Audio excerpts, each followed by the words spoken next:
Student, পরীক্ষাতে প্রায় একটা কোশ্চেন চলেই আসে, কর্কট ক্রান্তি রেখা ভারতবর্ষের কোন কোন রাজ্যের ওপর দিয়ে গিয়েছে।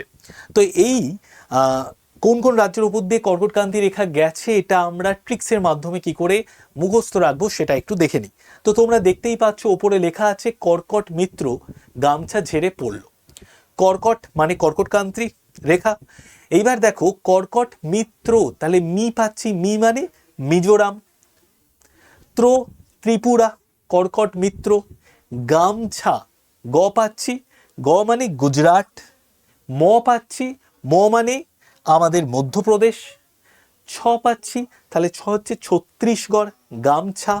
ঝেড়ে, ঝড় পাচ্ছি ঝাড়খণ্ড। পড়লো, প পাচ্ছি, প মানে পশ্চিমবঙ্গ। আর রলোতে আমরা করে নিচ্ছি রাজস্থান। তো এইভাবে আমরা যদি শুধু ওপরের লেখা সেন্টেন্সটাকে আমরা যদি মনে রাখতে পারি, আমাদের কিন্তু আর কখনো ভুল হবে না কোন কোন রাজ্যের ওপর দিয়ে কর্কট ক্রান্তি রেখা গিয়েছে।